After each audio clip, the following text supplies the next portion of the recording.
I let's say hi to Carla. Say hi, Carla.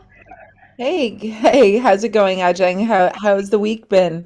I know this week we've had less activity, so I hope everybody who's participating has been able to have a little bit of time off, maybe. And also, I'm just really looking forward to the performance days this weekend. I think that's going to be a lot of fun. And everyone's invited to come, even if you're not performing, please do feel free to come. So we would love that. So what I'm going to do today, I'm just pulling up my notes here. Apologies. I'm really excited to cover today's session because I think this is going to bring everything together. And before we dive into the new lessons, I'm eager to call on a couple of people who did a wonderful job on their homework. Starting with Diki. Diki, are you here? Hi, girl, I'm here. Hi, Diki. How are you? I'm great. I'm fine. How are you? I'm doing great. I was really impressed with your homework assignment and Thank you. just like thank you for being willing to share with us a little bit here. Can you tell everyone a little bit about yourself?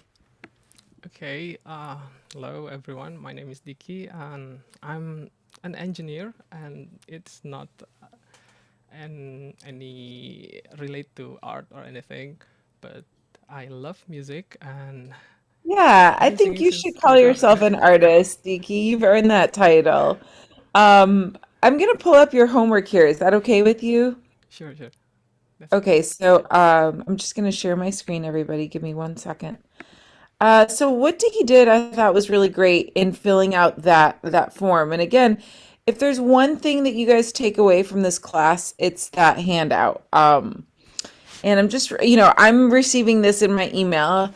Hi, my name is Diki Saputra. I'm 28 years old and I'm an IT infrastructure engineer. It has nothing to do with the art, with art. So right away, I'm like, wow, Diki is really smart. He's an engineer. That's amazing.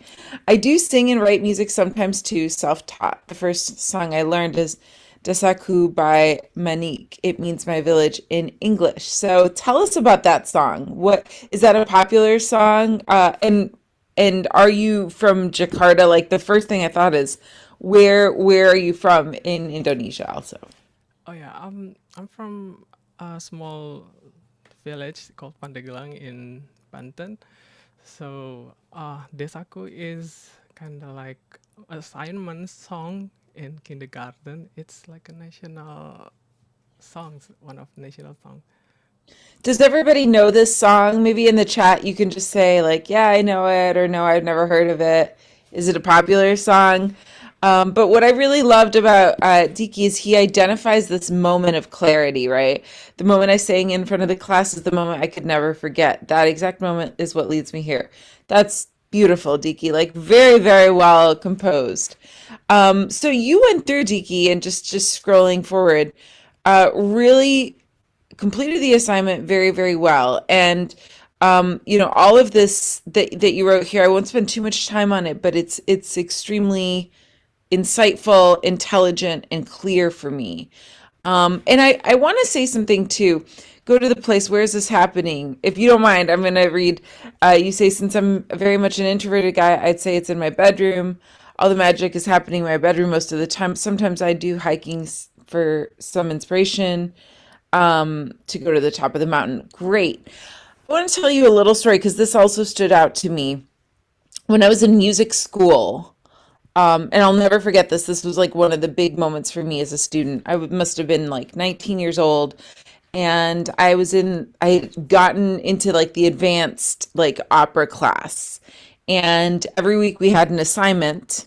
I think there were like 5 assignments total, and the teacher had me keep doing the first assignment. Like, he let all the other students advance to the second assignment, the third assignment. So it was like from a solo to duets to like scenes, all these things. And I was still on that first assignment.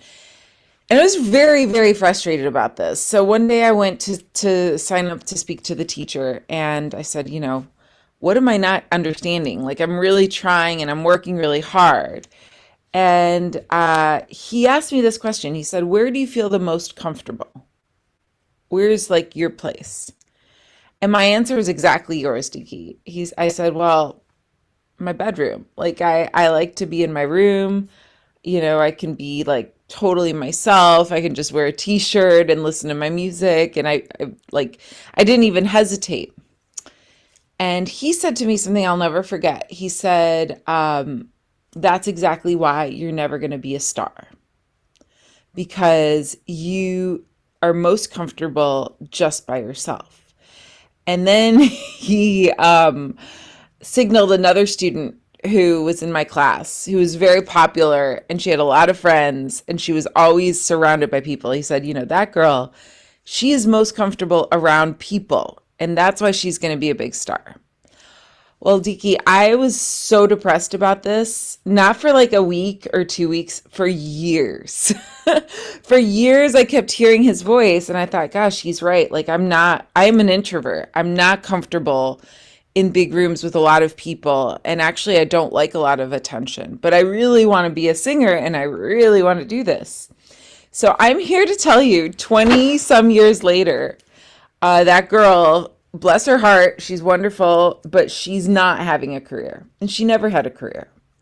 And when I speak to most of my colleagues who have had careers for 10, 15, 20, 30 years, almost all of them, 99% of them, have the same answer, that it's by themselves, that they're most comfortable. So I learned this lesson the hard way. I think it's extremely perceptive that that you're an introvert. And maybe some other people in our class also feel that way, that like they're most at ease by themselves. And there is nothing wrong with that at all. In fact, it's great. It's a great thing to understand that about yourself. That's how you're going to get your most energy. That's where you're going to be creative. So I just wanted to share that story, because when I read your statement, I thought to myself, I wonder if anyone else is like me. And I really struggled with that for so many years. But moving forward, again, like, you have a great sense here of your SWOT analysis. Really wonderful. And when I looked at your weaknesses, lack of communication skills, I mean, I'm curious if you think, like, is this about writing or languages? What did you think about that? No, it's about uh, I didn't kind of feel comfortable around people. So mostly the first time when people looking at me, maybe they feel like I'm a cocky person, because when they talk to me, mostly I'm just kind of like, I don't know what to do. I don't know what to do. So I want to speak something. I want to talk to him or her, but it couldn't get up. So I just kind of like do silence and smile, nodding. that, that, that's So I'm going to stop the what. share for one moment here so I can see in the chat. Does anybody else feel the way that Diki feels around people? Would anybody else self-identify as an introvert? Because I actually think this is an area that we have not really talked a lot about, and often, particularly also for CEOs or entrepreneurs. So like, let's even leave the artistic part out. It's sort of said, well, you have to be a leader, you have to be extroverted. There's quite a bit of literature that's come out now, and I'm sorry I didn't prepare for today, but you can Google it, on being an introvert and being a leader. And there are a lot of strengths that introverts have. First and foremost, introverts tend to be very acutely aware.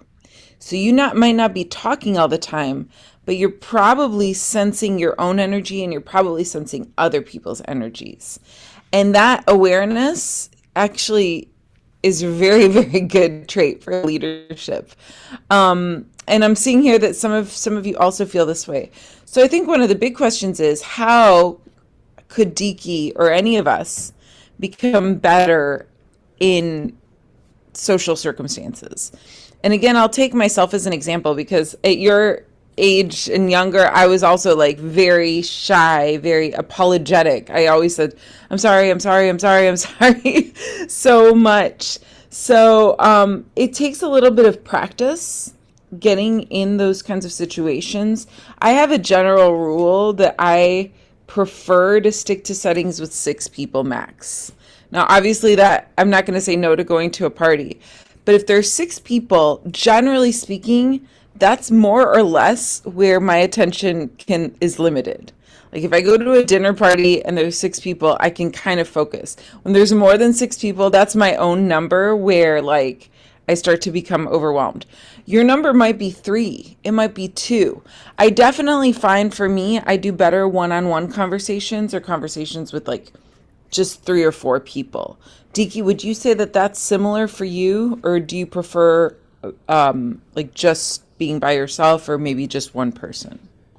Yeah, I feel similar with you. It's kind of maximum like 3 people, I think.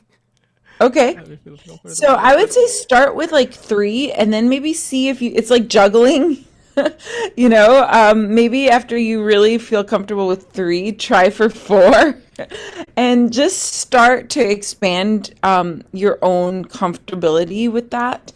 And I think also, guys, there's nothing wrong with saying to people, hey, I'm kind of an introvert, or one thing I often say is like I really struggle with noise. If I'm in a party or a restaurant and it's very noisy, I have a very hard time focusing. So I might just say to people, hey, I have a really hard time focusing when there's a lot of noise. So can we step outside to the hallway, or do you mind if I pick a restaurant that's a little bit more quiet, or can you come to my house? So number one is like become a little bit more like practice with a few more people. Number two is try to establish the circumstances on the surroundings as much as you can. And number three, like find your own tolerance. I can usually do a party for like, I'm okay for like 20 or 30 minutes. I can't really stay for 2 hours. It'll be too much for me. But start to find your tolerance in these situations. Does that make sense? Yeah, that makes sense. I'm practicing by just doing it, like joining JPAC, for example. I don't know Yeah. anyone here, like, but when they got in the event or something, I just yeah, why not? Let's try it. But when I arrive, my head just my voice, the voice inside my head just said, "I told you so. Come back, back, fall back, fall back, fall back." But I already in there. But yeah, let's just enjoy it. Well, I think that you're very brave to talk about this, Diki, and I really hope that like everyone in the chat is going to show Diki some love here, because especially if you can sympathize and understand what it's like for Diki to come and not know anyone from JPAC, I think that's really, really brave, and we should all like embrace Diki. Second, I want to say, Diki, I never would have guessed this for you. You guys know Rihanna, right? Rihanna the singer. She always says like she faked it. She wasn't very confident. She didn't feel very sexy or powerful. She just fakes it. And that's something a lot of people say, actors. I don't know if you're faking it or not, Diki, but every time I've seen you and like watched your video, you seem very confident actually. And I think you've done something great when with that. I'm going to take a couple of quick questions from the chat. If I may jump in a little Yeah. bit, because, I mean, like, we got to meet, Diki, we got to meet you at the JPAC anniversary, right?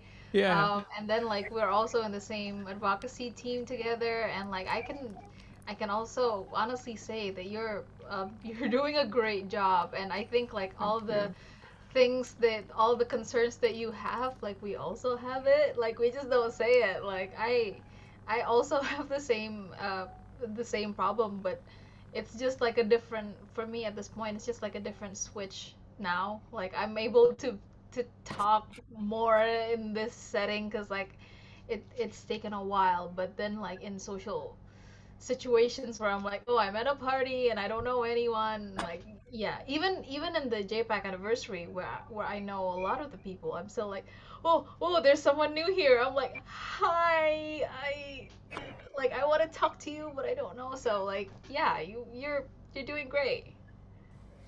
You're really doing great, Diki. I couldn't agree more with what Ajahn just said. And there's one other really big thing. I want to tie this to the questions in the chat. But before I do, Benita, I see your question about do Broadway musical actors have a lot of after parties? Yes. Yes.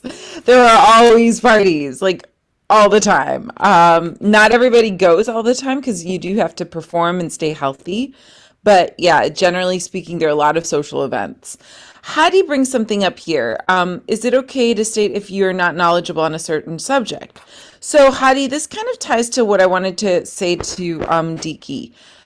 First of all, yes, of course it's okay. And I would say like you're sort of framing it, oh, I'm not familiar with this. Can you elaborate? Yes. Now here's the key, Diki. And I think this is a big piece of advice for anyone who is even remotely introverted. Ask questions because you don't have to do all the talking. And by asking questions, number one, you're going to learn about other people. Number two, you take the pressure off of yourself of talking. So let's say that we're at like an event or a party and someone is, hi, what do you do? What do you do? Oh, I'm a sound producer. Oh, I don't really know anything about that, but that sounds really interesting. Like express interest. Can you tell me more about that? How did you get into that? What is that like? Ask these questions. A, it takes pressure off of you, and B, it's like a sign of interest and curiosity for the other person. And most people, they'll really enjoy answering questions. And the same, if someone asks you, Diki, about being an engineer, it's probably easier for you to talk about that than like a very open kind of a question. Yeah. So it's a really, really great tactic also.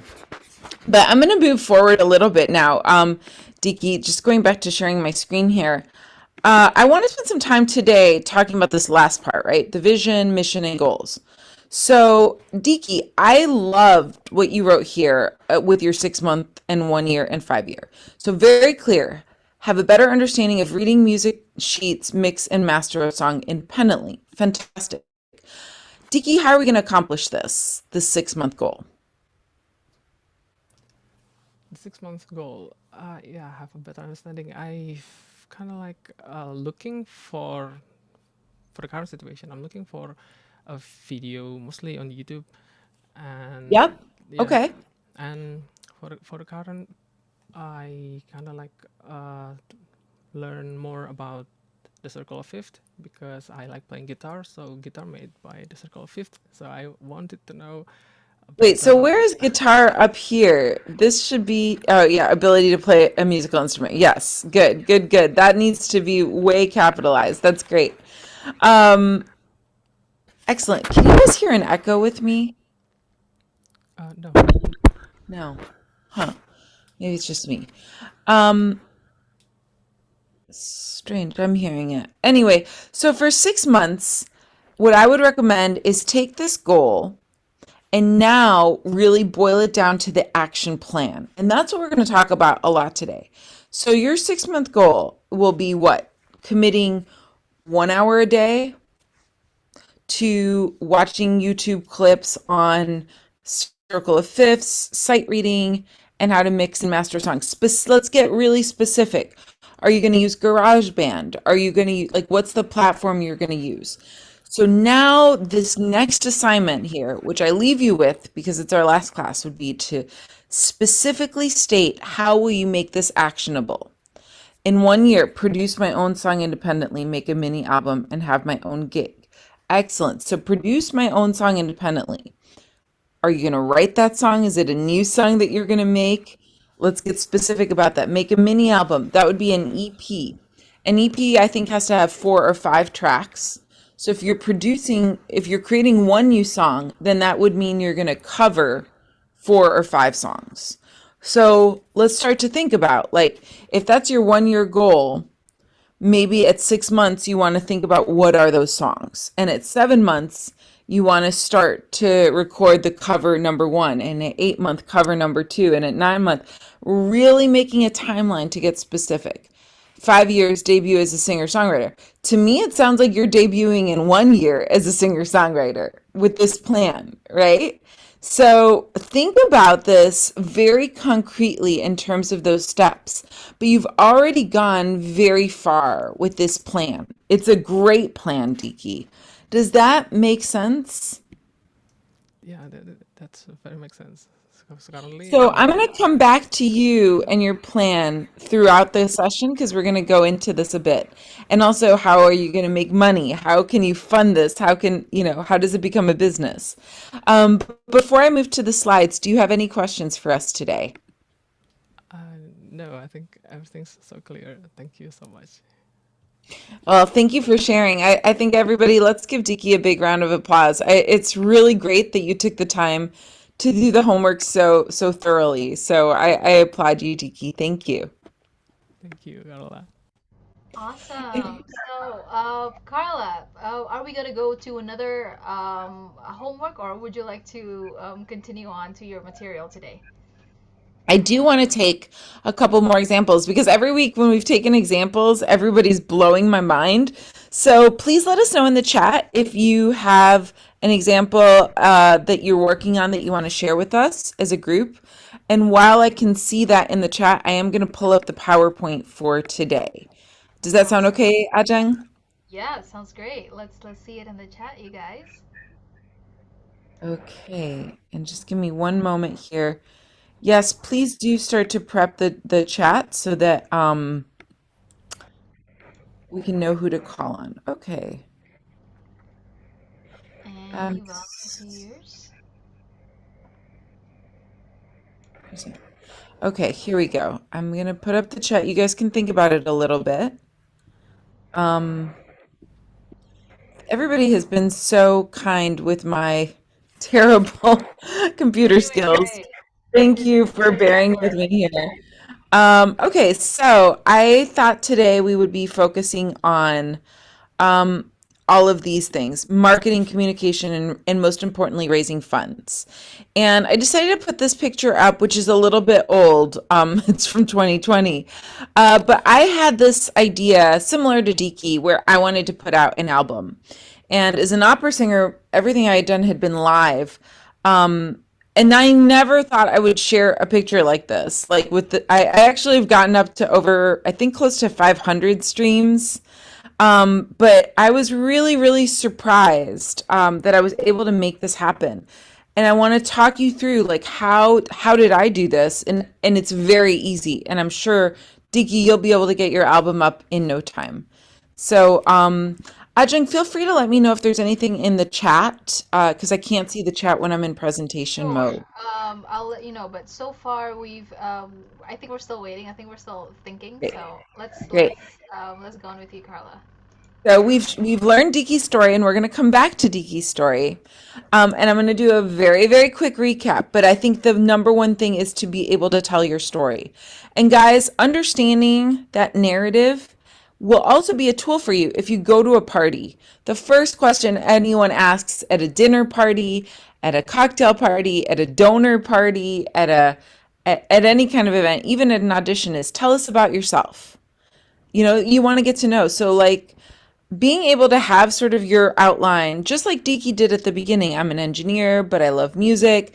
My first experience was singing this song, My Village, in kindergarten. Like it's very, very clear. So you remember how we kind of outlined 4 or 5 points here. I think we've gone over this a lot, but I'm reviewing just so everyone's very clear on this.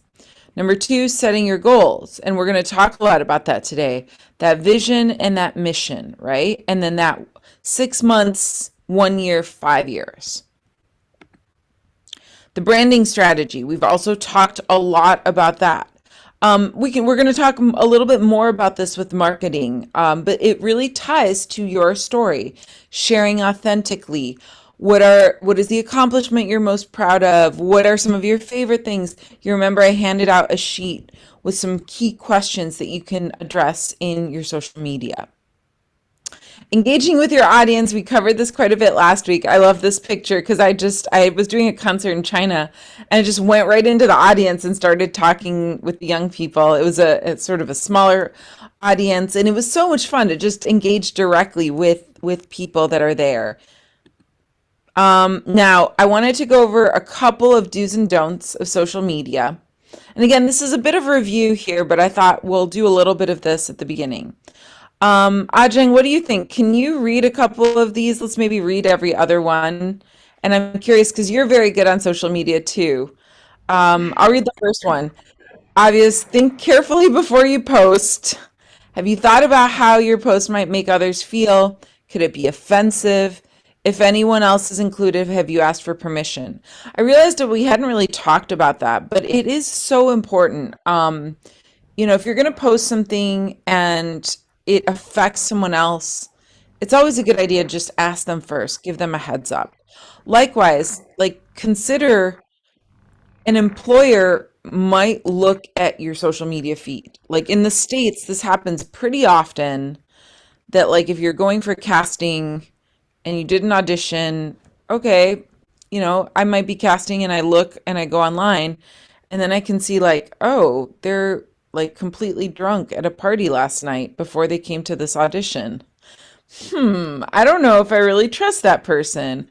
Also, I can tell you so many stories about like I've been in casts and then someone called in sick. They said, "Oh, I'm not feeling good." And then there's a social media post that day where they're like, "Oh, hanging out with my buddies by the pool." And it's like, "No, dude, you can't do this." So really think carefully before you post. What do you think, Ajeng? Do you want to read the next one? Sure. The second one is set realistic expectations. Are you posting in order to gain followers or with a sincere effort of sharing? I think this is a really, really important point too, because sometimes, I mean, personally, I love sharing on social media. I love sharing about like the things that I do and the people that I meet, or like just like the shenanigans of my day. Um, but there's also like a pressure to like, oh, you have as someone in the creative industry, you have to get your social media presence in order. So Yep. I think that's a very fine line to tread. It is hard. It is really hard. But I think, again, that idea of authenticity, like if every single post you ever post is like, hi, beautiful filter and like super poised and like, everything is perfect, then that doesn't seem very authentic, right? I love your social media posts, by the way, Ajang. Oh, thank you. I think you're great at it. I'm going to go pretty quickly here because I think the other three are kind of tied to this. Hmm. Good behavior. Remember, anything you put is in public domain forever. And this is likewise, like if you're posting a picture of your buddies coming over and like you didn't ask them for permission and maybe there's questionable behavior, then you could also be putting them at risk, like with potential employers. So again, ask for permission. But finally, Ajing, maybe you can read the last one here. Yes. So the last one is share updates and news. Those who follow you really want to celebrate your accomplishments and don't be shy. Diki, I want to follow you. I want to see in a year, is your album out? I want to like, support it, buy a copy. So again, one of the very clear actionable things that we can do in this class is follow each other. If we each followed each other, there's 43 people, you would gain 43 followers. And I genuinely would follow all of you because I want to see what you're going to do in the future. This is our last class. Following you gives me a way to celebrate your accomplishments, to follow up, to see what you're doing. So, like, that is a very, very simple way for us to stay in touch, have more followers, and share what we're doing. Yeah? If you haven't already, like, put your Instagram or whatever you use in the chat, and then we can follow that way. Now, here are some don'ts. What do you think, Ajeng? Do you want to read a couple of these? Maybe the first couple. Oh, sure. Yeah. The first one is engage with negativity. There are many out there who troll social media sites. Ignore them as best as you can or block them. This is, if I may just quickly add, very, very important. Sometimes it's very tempting, but it's very easy to go down rabbit hole. So, like, might as well just, no, run. I couldn't agree more. I think it's super important. And just don't waste your time on it. This is a life rule too, guys. I had my major teacher and mentor would always say to me, if you're gonna read your reviews, you you have to take the good with the bad. In other words, like just don't give other people the power over you. I've had great reviews, glowing reviews. I've had terrible reviews. Um, if I read the good ones, I have to read the bad ones. And it's the same with social media. Like, if you're going to read the good one, you're going to read the bad one, but don't let them have power over you. If someone, is saying something negative, just learn to be able to quickly ignore it and move forward. Secondly, and I actually think, guys, that the don'ts are really important here. If you want to take a screenshot, but as always, I will also put the PowerPoint in the chat. Um, don't post without proofreading. Try to like proofread your post a couple times. Check for spelling and grammar. I make these mistakes all the time, and I'm like, oh, I should have just proofread it. Ajeng, have you ever made a mistake on spelling or grammar? All the time, and it's becoming. I usually just stop typing it on the app like directly. So now I just put everything on the notes first, Yeah, and then like I would go back to it like 5 minutes later, and then sometimes that's when I can spot the spelling or the grammar mistakes, because usually we write it after we write it and then we check it right away. Sometimes I still miss it, so I just totally. fix it for I've the been next learning to do the same too, to put it on notes and then put it in. It's like a little extra step, but I also prefer to type on my keyboard and I can type notes on my keyboard. So yeah. it's like way easier. That's a good tip. Um, yeah, back to the negativity one. I think we've covered number three. What about number four, Ajeng? What do you think about this one? Overshare, yes. It is important to set boundaries. You probably shouldn't be posting so regularly that everyone knows everything you are doing all the time. Yes, I totally, this is something that I also learned as I go, because I also don't like to share. I like to share like very specific things. And like, for example, like as much as I love my friends, not all of them like to be, again, and this goes back to the permission point that you mentioned earlier. Not all of them like to be on social media or shown on social media. Sometimes, like, yeah, okay, I'm hanging out with my friends, but we're not on social media, or we're not posting about it. And of Totally. course, there are also some work related activities that we're not allowed to post. So, like, if I'm on film sets or things like that, like I always get very hesitant to even take pictures, because there's also always the do not share, like, and like there's also Yeah, um, interesting. warnings and all of that. And I think that's so important because it's also a sign of like just building trust. And this goes to the last point. Don't dedicate all your time to social media. I mean, make sure you're really prioritizing time in person. You generally, like, I try to keep my phone at a distance when I'm with people. I don't want to be like with you, but on my phone the whole time. I think that's kind of rude. So you guys, these might seem like very obvious things, but I think they are really important. Okay, today we're going to spend a lot of time on raising funds because this is a big issue and it deserves more than one day. But I promise you it's going to be fun. I promise. Okay, so wait, sorry. How many of you guys watched an episode of Shark Tank? Maybe you can tell me in the chat.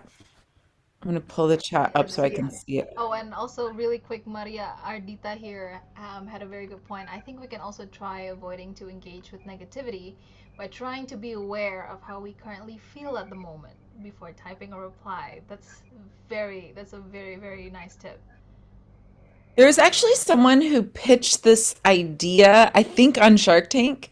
I think it was on Shark Tank, I could be wrong, of she was a young woman, maybe late teens, early 20s, and she had pitched a filter for social media so that you Mm. would download the filter and it would just ask you, like I think there was like a software where it would read your post and it would say something like, "Are you sure you want to send this?" Like Oh, that's really just cool. this like thing, and I think she got the support. I can't remember, but it was exactly to that point of like really waiting a little bit, or maybe it was a timer, but it was something like that. So cool. I'm glad that you guys have watched some Shark Tank. Let's watch this quick clip. Now, this is a bit of a comedy. This isn't like the real typical pitch, but the art of the pitch, what do I mean by that? Can someone tell me in the chat what is a pitch? Let's see it. What is a pitch? Anybody have any ideas? What does it mean to pitch? Propose, Benita said. That's exactly right. Business offer. Offer. So great. This is the first lesson for today of new information. A Hmm. pitch is usually a short phrase for an elevator pitch, but it's the idea of proposing. Yeah, proposing, I think, is a good way to put it. So it was called elevator pitch because the idea was if you were like in the elevator with like Jeff Bezos or, Zuckerberg or someone like very influential, and you had like a 1 minute ride to the next floor, what would you pitch to them? That's why it's sometimes referred to as elevator pitch. Pitches should be short, very short. And it's you're pitching an idea. You're saying, "Hey, I have an idea for you. Here's my idea, very, very briefly. What do you think?" And generally they're pitched to investors or to, someone who could make that idea happen. In some ways, pitching is very similar to auditioning. You have just a few minutes to get your idea across and get kind of a yes or no, or maybe a callback, yeah? So think about pitching as an equivalent of an audition. Let's watch this pitch. First into the tank is a dual-purpose product with convenience in mind.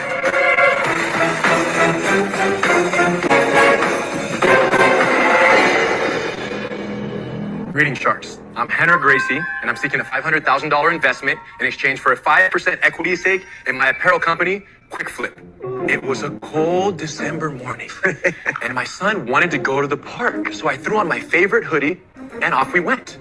After about 30 minutes of chasing this guy around the park, the sun began peeking through the clouds, and I started to sweat. At that point, I had no choice but to take off my hoodie. You can probably guess what my options were. We have the fanny pack. We have the European Yacht Club.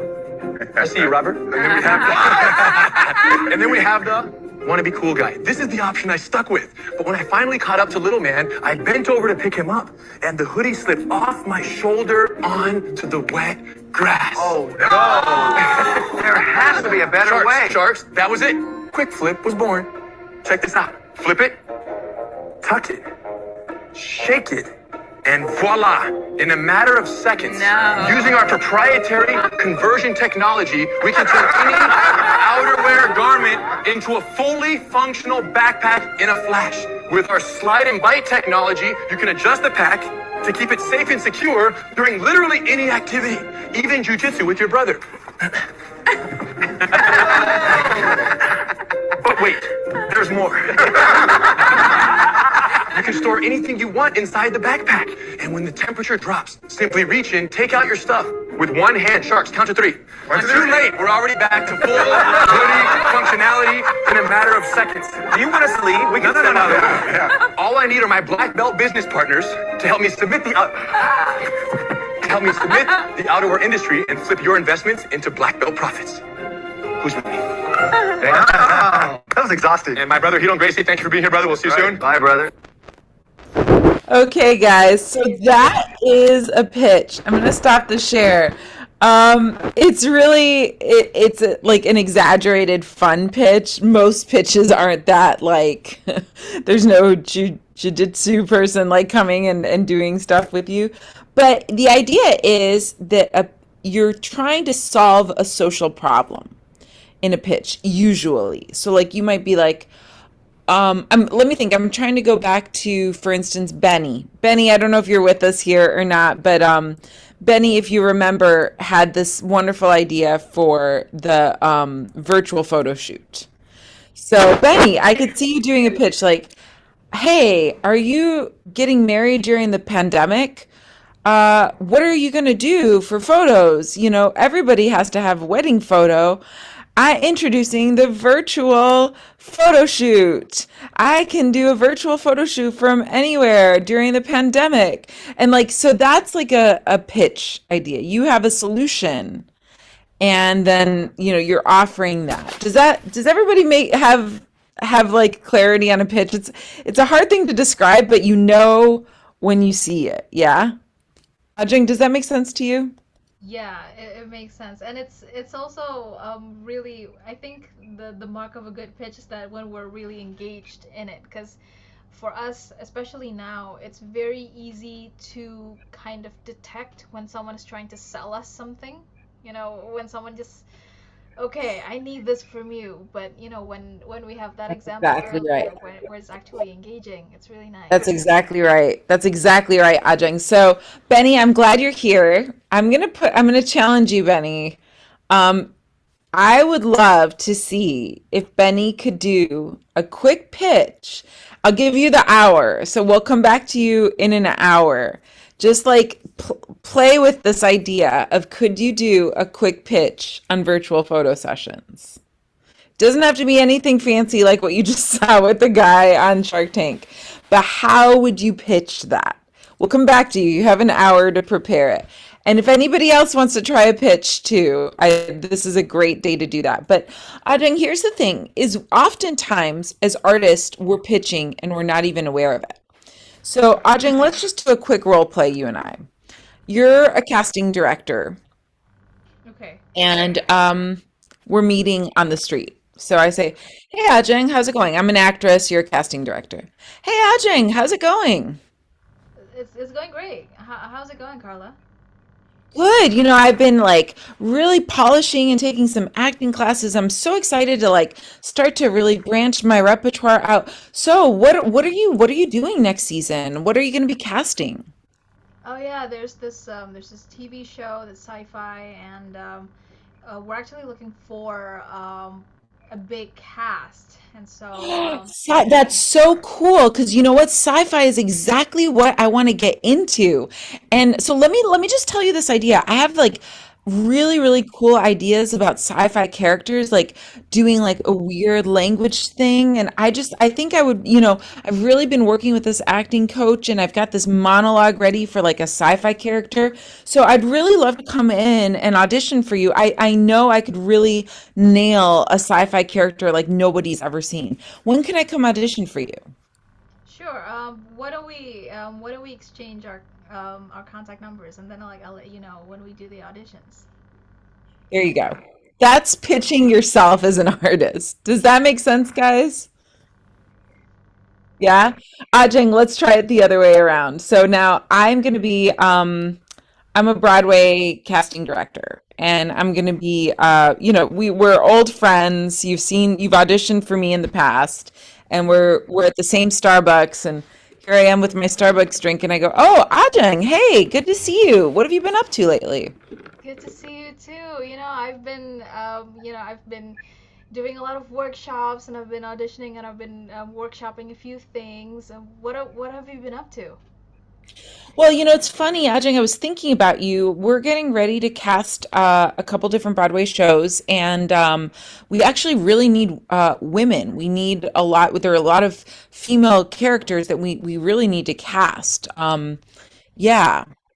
Right. I would love to try out some of that, because all of this time I've actually been workshopping a lot of stories about, I wanted to do more stories about women, and I'm workshopping a lot of my stuff, and it's been great looking at other people's stuff too. And so I would love to see what you're working on, and if there's any room for me to get involved, I would love to do that. Oh, absolutely, Ajeng. We'd love to have you come in and audition for us.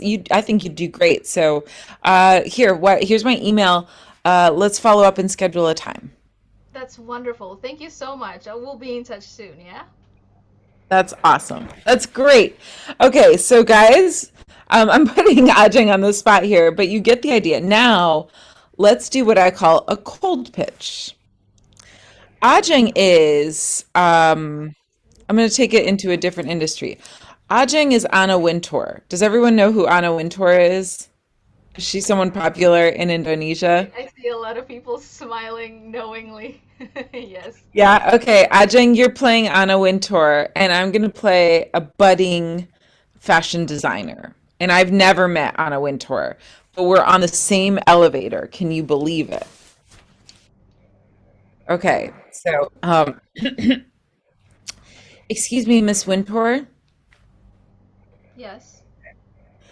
I am just, I'm sure people come up to you all day, but I'm a huge fan and I've followed your work. And thank you so much for everything you've done for the industry.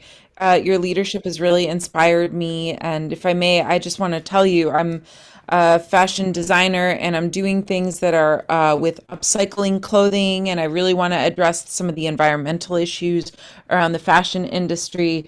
And it would really be my pleasure to send you just a few samples of my work. And if you have any advice for me or anyone that you could point me in the right direction, I really want to make a difference in sustainability for fashion. May I follow up and send you something? Why don't you tell me a little bit about I sure. Why don't you just talk? I'll tell Well, I know her. your time is very limited, so what I'd like to propose is may I just follow up with your assistant, and perhaps your assistant might have advice on who I could get into, because my work is really about helping the fashion industry and also sustainability, and I think we all want to see a better planet. So I don't want to take any more of your time, but may I follow up with one of your assistants? Sure, you can contact my assistant, and then we'll see it from there. Perfect. Yeah. So that's like the idea if you don't know someone. Mhm.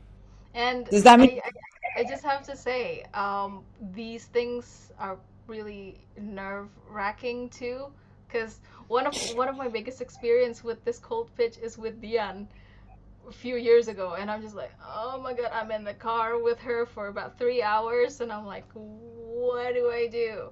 And So so how I did could you deal with really, that? And tell us everyone that story. I know that story and I love that story, but that's a great story for everyone to hear.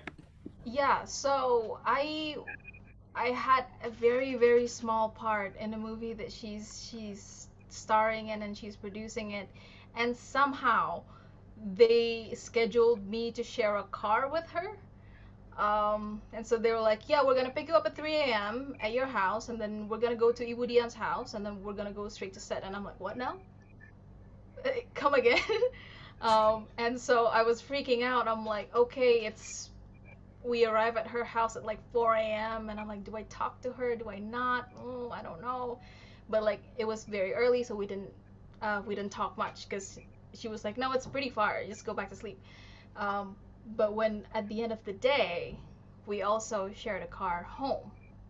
And so we're Mm. like, okay, it's about 3 hours going from set back to Jakarta. And I'm like, okay, this is either gonna be a long 3 hours or this is gonna be a really cool 3 hours. What are you gonna do?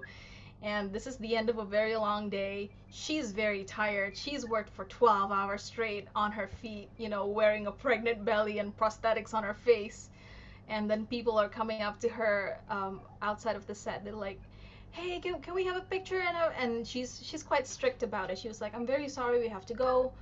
um, I'm sorry, we can't take any pictures. And so I'm like, oh, a bit of a tough crowd here. She's tired. She's very famous. And then I remember that she likes theater, and I asked her like, uh you like theater, right, Maria? And she's like, yeah, I love it. I just went to New York and I did this and that and this and that. And so it kind of started from there. And like I told her about JPAC.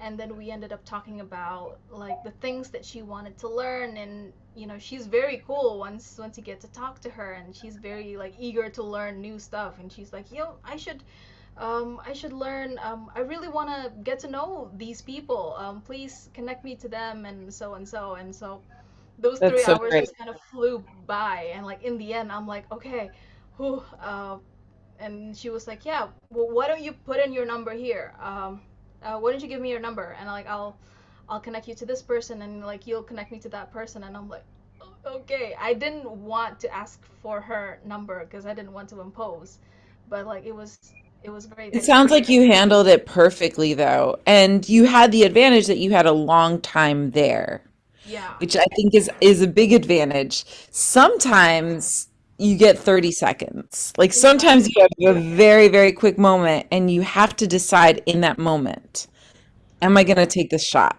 Am I going to do it? And that's a great story, Ajeng, because I think what you accomplished through that was just wonderful. And thank you for sharing that.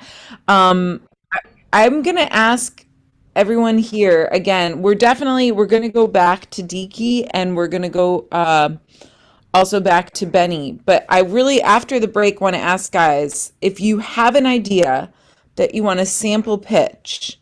I do want to talk a little bit about sample pitching here because that was the idea with Shark Tank. And when you watch Shark Tank, you see how people are pitching ideas. Essentially, and this is where it comes full circle, Triple Threat Academy was an idea I pitched to the State Department. I called them up. I was completely I've never done anything like this big. And I said, "Hey guys, I have this idea. What if we could do, an academy and it would have artistic sessions and it would have advocacy sessions and it would have entrepreneurship sessions. We would do it over this time, blah blah blah." And I pitched the whole idea and they said, "Oh, that sounds interesting, Carla." And generally what will happen if someone likes the idea, they will say, "Can you follow up?" Now, in my case, I followed up. I created a document where I wrote how would this work, what would happen. Ultimately, they decided to go for it, and here we are, right? Based on that pitch. Sometimes a pitch is about getting an audition. Sometimes a pitch is about sending an email. Like I see Mario here. Mario, I'm gonna give you an example. Mario is an amazing poet and writer. Mario, you could, for instance, cold pitch to, let's say, somebody halfway across the world. You could write and say, "Hi, I'm Mario. I love your music, and I'd really like to co-write a song with you. I'd like to do the lyrics." Or, I noticed, or for a publisher, I noticed that you publish books on poetry. Have you ever considered publishing a book with Indonesian poetry? I'm from Indonesia, and I really would love to be a part of a series like this and, pitch that idea. Mario could, from an email standpoint, and because he also speaks very good English, send cold email pitches to people, pitching this kind of idea. And so much of being an entrepreneur, guys, is pitching.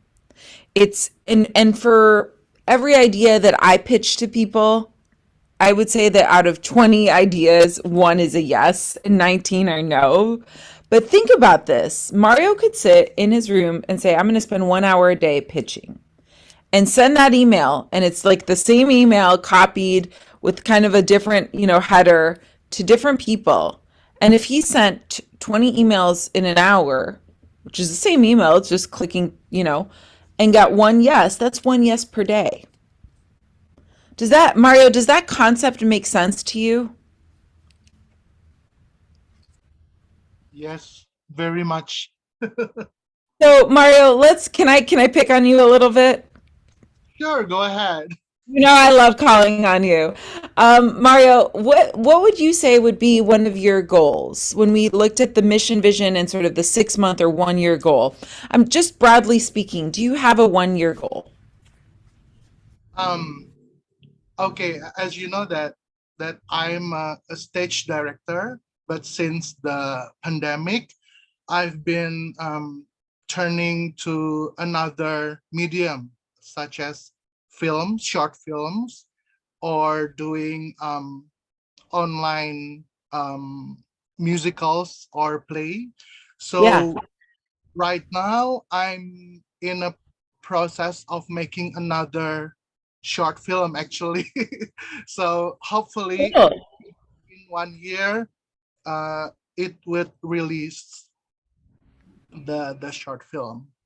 So in 1 year, you're going to have a product. And I want you guys, artists here, to think about what is your product. For Diki, maybe in a year, you're going to have your EP. And Samuel, maybe in a year you have your own literary agency. I'm sorry. And Benny, maybe in a year you have your virtual studio. So Mario, in a year you have this product, and it's the film. What happens then? Instead of answering that, can I share something with you? Because Yes. it's very interesting how you said about the cold pitch and Yes. emailing anyone that we don't really know in person. Yes. Okay, that was exactly what I've been through last year, because after the release of my short film, I don't I didn't cold pitch, but I submitted my film to festivals. Great. Yep. And more than 10 festivals, and right now, the result that came in is there are three festivals. Two of them, uh, one of them has what is it? Screened my film in Florida. One will screen my film in West Africa, and one is still waiting for the result, and the others are still waiting for the result. So I do really believe in pitching in or submitting our works to anywhere in the world that we don't really know yet. Yeah, but That is maybe so cool, Mario. First of all, congratulations. Like now your film is international and that's like thanks. great. Now here's the building block of this. Once Mario started to do this cold calling, cold pitching, and now he has Florida and West Africa confirmed, and a few others maybe in the works. Now, if he went to submit that for other things, he can say, hey, dear so and so, my film has been selected to be screened in Florida and West Africa. And it's about, whatever it's about. And would you be willing to also, and let me tell you something, when you have the hardest thing to pitch is to get the first person on board. When you have one person on board, it's much easier to pitch to get others on board because there's validation. Because someone has already said, yeah, okay, that person took a chance. Well, if that person took a chance and also the other person took a chance, well, then I probably should take a chance also. So it's a great strategy to build on these things. Does that make sense? Sorry for Grizzly. Oh, sorry. Mario, congratulations. Most heartfelt congratulations on that. I'm wondering if maybe we should take our 10-minute break right now. When we come back, we're going to really go through how to make goals into an action plan. We're going to look at budgeting and that idea of resources that we talked about the last time. And then I really want to invite anyone who wants to pitch just to do a sample pitch. This is a safe place to pitch. I want to just sort of end by saying you guys would be surprised how many cold emails I get on an average day. And I'm not in a big position of power, but I probably get 10 emails a day from people I've never heard of. I have no idea how they found me. Maybe LinkedIn, maybe social media, or maybe just to my email saying, hey, I have this idea, or hey, can I do this with you? Or hey, this happens all the time, internationally. So you guys should definitely be thinking about acting in the same way because your competition is doing it. It's very actionable. Okay, let's take our break. Grizzly must see a squirrel or something. I'm sorry. Ajeng, are we good to come back? Let's say at 8:09, something like that, or 8:10. Or yeah, Okay, let's start with a 8:10 great. Jakarta time, and then we'll look out for I guess the attendance if we have attendance today.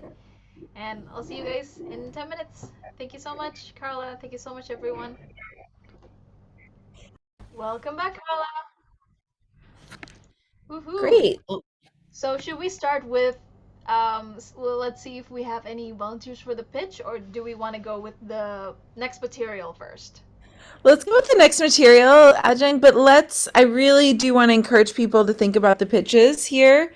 And, please feel free to start to volunteer via the chat. But I'll give you a little bit more context. Let's see, I'm going to share my screen once more. And sorry, I have to go here. And thank you for your patience. Share. You're doing great. Don't worry about it. So this page has a lot of information on it. I suggest if you want to take a screenshot. Um, so this, I really wanted to talk about how to make this actionable plan that I keep referring to. Number one, create your goals. We've asked you to write them down. Reflect on that self-evaluation. Now, this is not a one-time thing. This is the document that Deeki worked on that I sent. This is something to revisit again in 6 months and again in a year, and make a practice of setting goals based on this criteria and revisiting it. Write your goals each time so you can return and examine them. I like to keep not a folder, but a notebook, and I put them in there and I revisit, and I'm always writing down and always revisiting. Now, we've also talked about that team, right? The people that you want to be your supporters. Share your goals with your team. It's a proven psychological fact that the more that you actually say you're going to do something, you share it with people, there's a level of accountability that will help you achieve that. So once you establish a goal, like Deeki has, of, let's say, putting out an album, Deeki, who are those people in your life that will really support you on that journey? And I'm sorry, Deeki, I told you I'd come back to you as our example today. Maybe sit down with them, 3 or 5 of them, and say, I have this goal in 1 year of making an EP of 5 songs. And I really want you to come on that journey with me. And I want to, ask you to help me, remind me of this goal, share that goal and ask them for advice. We've also talked about this idea of thinking backward. In order to reach that goal, what do you need? Imagine you've reached the goal. What did it take you to get there? How many hours did you have to practice? What resources did you need? So back to Deeki, if in a year he wants to have an EP, 5 songs out, how should he start to use that time now? Work backward. Well, to put that out, let's say on Spotify, that means he's going to have to register for Spotify and register the copyrights. And that process takes at least a month to get that done. Prior to that, he's going to have to master the songs. He's going to have to mix the songs. He's going to have to create the songs. And then he's going to have to think about what are those 5 songs, right? So really working backward at each step is what's going to make that goal happen. And then create that action plan based on your goals, the advice that you've received, and the evaluation. Make this strategy. So I'm going to just stop the share and go back to Deeki. Deeki, are you here with us? Yeah. Does this make sense if your goal is that EP of 5 songs a year from now? So what are we today? This is the 29th. Let's just say August 1st to round it off. August 1st, we come back. We're all celebrating Deeki's album. So if you had to release that album, I can tell you from my own experience with Spotify, it takes 2 weeks minimum to upload the music to Spotify and Apple Music and Tidal or any of these things. So that would mean that by July 15th, you would have to upload that. Probably give yourself an extra week. So probably July 7th. In order to do that, you have to register the music. And you have to register on what's called a platform, a distribution platform, like CD Baby. You guys have CD Baby there? It's a popular one here in the States. So in order to sort of make this happen, probably what you would have to do is by June 1st, copyright your music.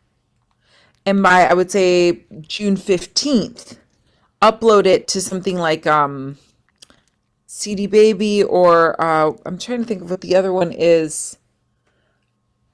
I'm not familiar with the ones in Indonesia, but these are what are called like the services that you upload your music, streaming services. You upload it there first, and then it gets approved to go onto Apple and so forth. So you're probably going to need 2 months for that process. TuneCore, maybe TuneCore is one. I don't know TuneCore, but it could be one over there.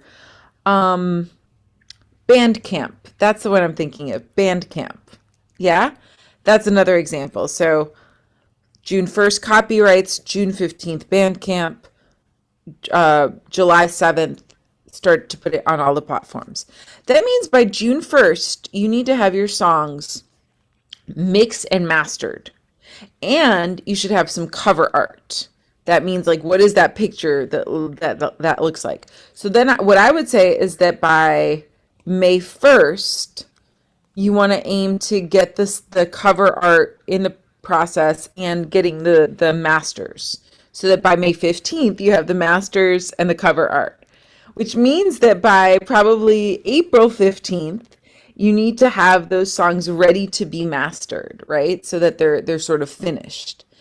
So then if you're thinking about maybe one song per month, January you do a song, February you do a song, March you do a song, April you have 2 weeks to do a song, that's 4 songs. So you really need to start to have the first song done by December, right? Which means then that maybe November you're practicing the songs, right? So maybe by October you need to pick the songs. So believe it or not, if we're starting with an August 1st date, you don't have that much time. Do you see what I'm saying? Do you guys understand how working backward can give you a really secure framework of how to accomplish your goal? Diki, do you have any questions about this? Um, yeah, no, I mean, I kind of like getting used to it because in my work, I use that kind of method a lot. So for my current goals, specifically with the songs itself, I already began this early year. So I already try the distribution, and I Good. already put my first songs in Spotify Oh, then you're later ahead this of year. the game. I didn't Yeah, realize. So that puts you in a great position. yeah. So I just need to try to make another songs like five as and yeah. Right now I already have the draft and I need the lyrics because I only have the rhythm, not the lyrics just yet. Well, so this is where another thing that we've looked at, collaboration. There are 46 people on the call today. I'm sure one of these 46 would be a great lyric collaborator. I'm also sure one of the 46 would be a great cover art collaborator. Maybe you're an artist as well, a visual artist, but you may want to have somebody help you to make that little design for your album. So, again, this is like a great place to look for collaborators. Um, Diki, I'm so excited for your album. So we have a date to look forward to, August Thank you. 1st. I hope Diki's thank album's you. gonna drop. I want to switch over to Benita's question, which is better, getting a loan from a bank or from investors to raise funds? Um, it really depends.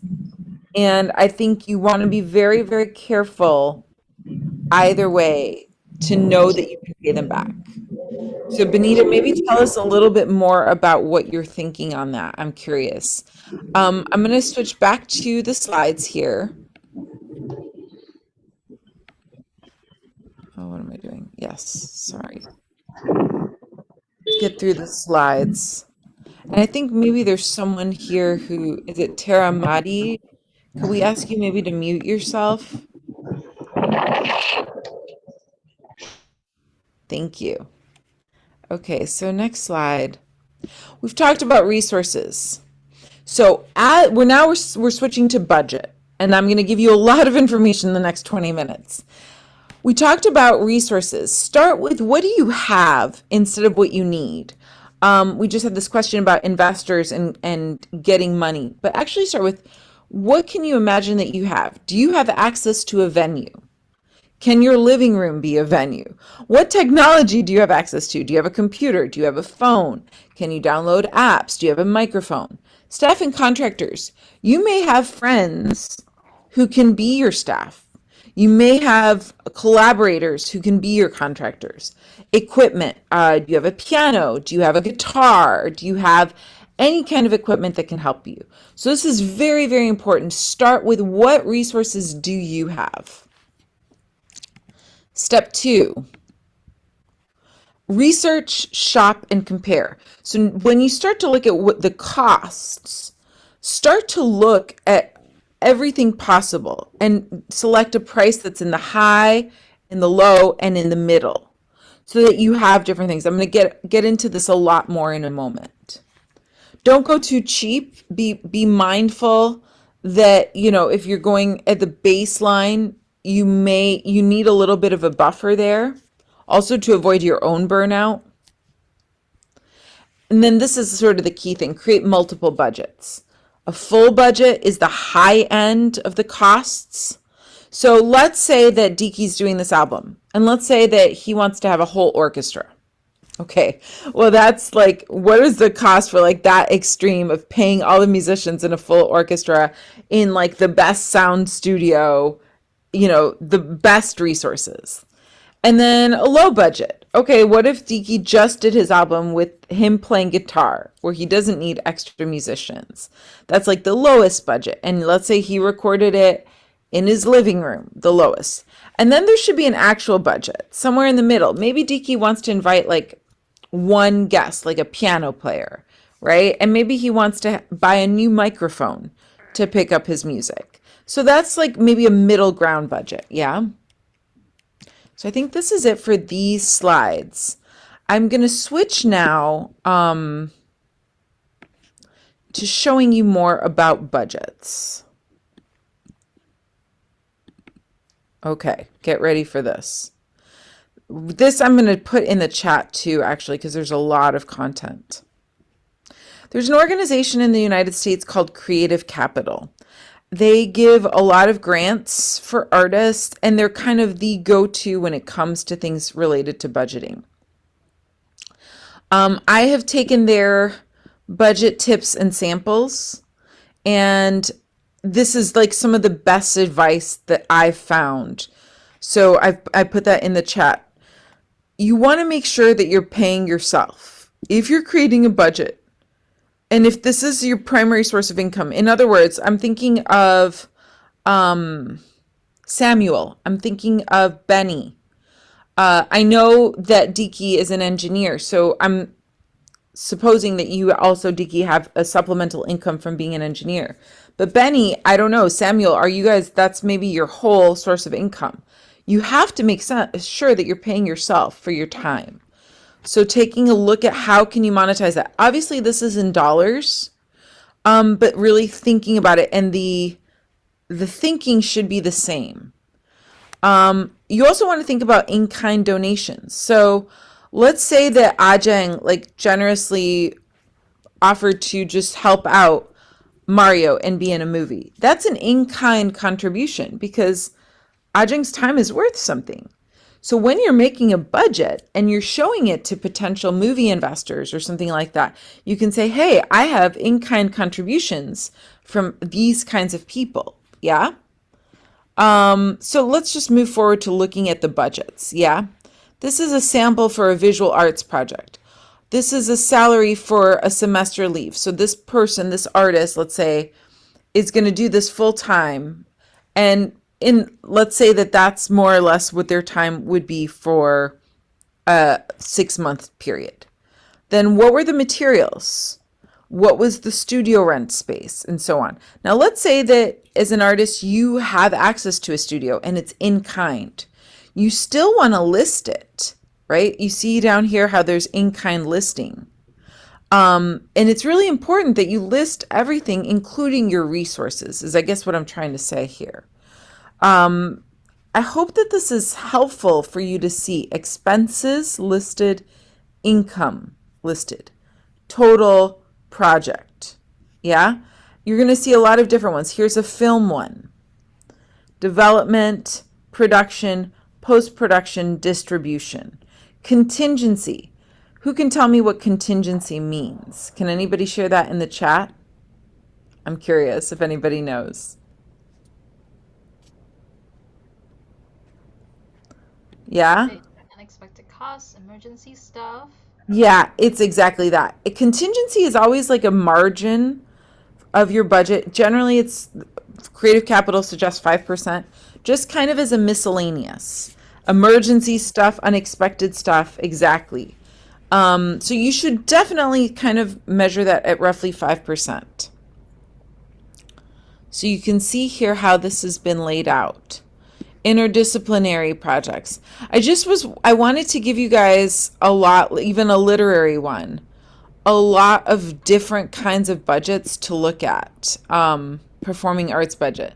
I'm not going to go through these in too much detail, but I was hoping that that would be useful. Does that help you guys to have these sample budgets? Absolutely. Let's see. Um, And let's do see you- if we have any questions too, yeah? yeah, exactly. Please, let's take a look at questions. No questions at all. You guys are budget pros, huh? Or maybe we're still processing it. Yes, feel free to write in the chat or raise I'm your also hand. going to export my my PowerPoint to share with you guys. Awesome. So, okay, in that case, if we went back to Diki's example. Now, Diki, I'm going to use you as an example for this. Maybe it's because it's way more detail with art projects. Yes. Diki, okay, let's say that you're going to make this album. It's due on August 1st. We're all super excited. Diki, do you have a sense of what your resources are? Yeah. My current resources is I have the equipment, Great. the equipment that I used, and I already purchased a license, digital audio workstations license, so I can practicing my mixings even further, and also I have me. Thank you. I was waiting and hoping you were going to say that. So I'm assuming you're the lead singer. Is that right? Yeah, right. That's right. Are you also playing guitar? I'm also playing the music instrument.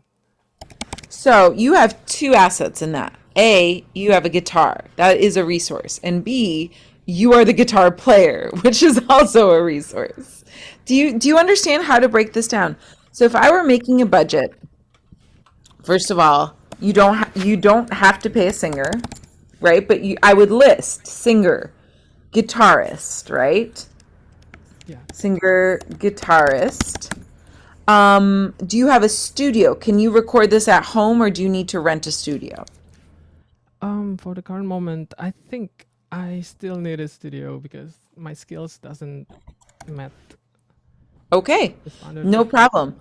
But you said you have some equipment, you have the license and so on. So when you're calculating singer on that line, you need to calculate your time. And I don't know how you want to frame that, but let's say, what would you pay a singer to be on an album? A standard rate, by the way, guys, in comparison in the United States for a musician in a recording studio, like the standard rates are something like, I want to say $200 per day, which is a maximum of 4 hours. So let's just imagine that it's something comparable. And again, I don't know what it would be, but let's imagine it was $200 a day for a singer and $200 a day for a guitarist. You calculate based off of that, and then you can put in kind. But your whole budget might come to something like 50,000, but you had in-kind donations of X amount. Does that make sense? Yeah. Because you want to be able to show the value of your work, not just say, "Oh, I did this like for free." But your time has a value.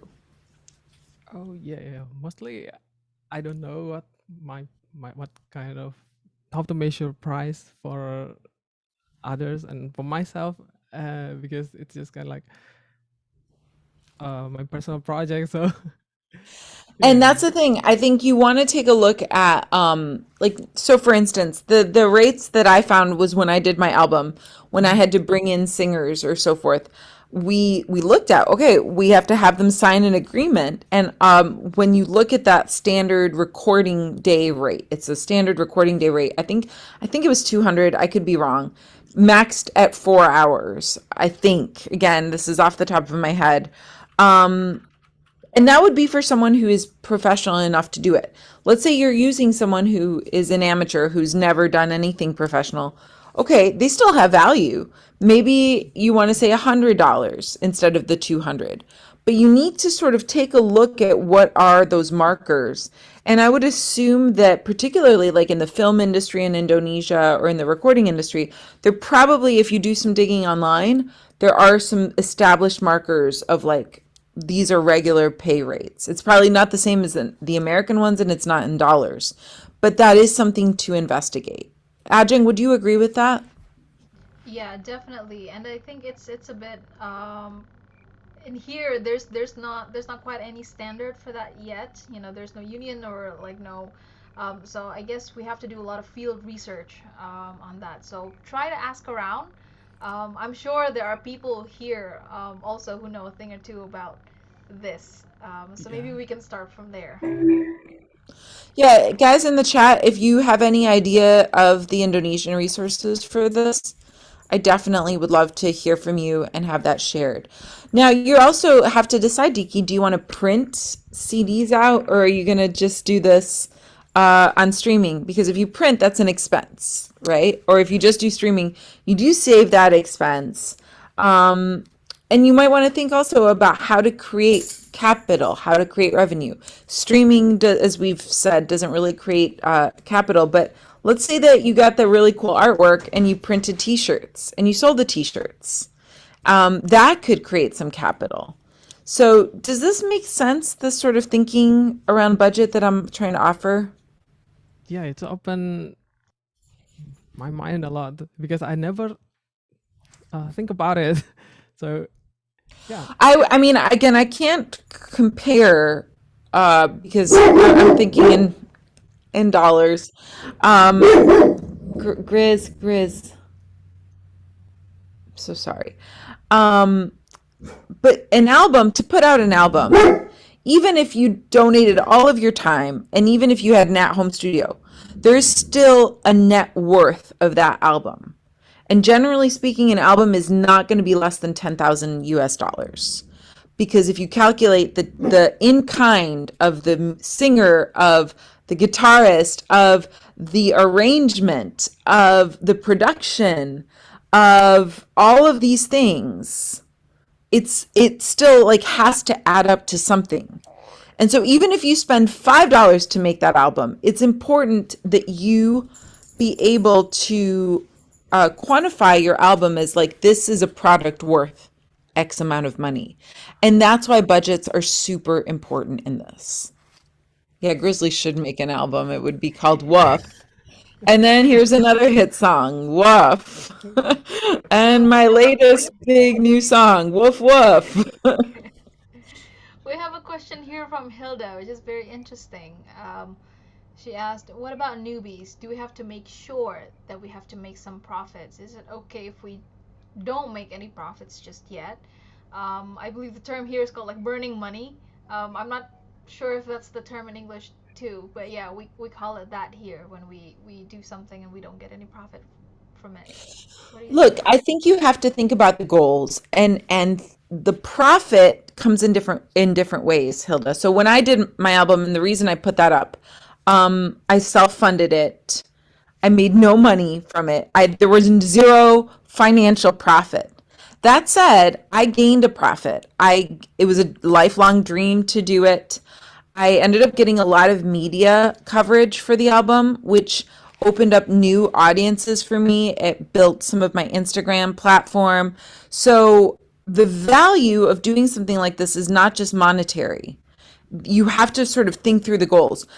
If we were thinking about just making profits, I would tell you right now, being an artist is the hardest way to make any profits. Like this is not the field to make profits. But I do always advise artists, you want to make sure you're not going into debt consistently. Like make sure that what you're doing is sustainable, number one. And number two, sometimes, remember that rule I gave about gigs, that there's 3 criteria to accepting any job. Number one, you make a lot of money. So the financial profit. Number two, the social profit, friends. Maybe the gig doesn't pay very well, but all my friends are in it and it's going to be a blast, right? And number 3 is the X factor. Like maybe it's a role I always wanted to do, or maybe I'm going to learn something, or maybe they're shooting it in a really cool place I've never been to. So in general, you want to make sure that there's 2 out of 3 criteria when you take a job. So let's say that the job pays a lot of money, but I don't know anyone on the job and there's no X factor. I don't know. Like, do I really want to do it just for the money? Or let's say that it pays like zero money, but all my friends are in it and I'm going to learn something really cool. Well, that's 2 out of 3, right?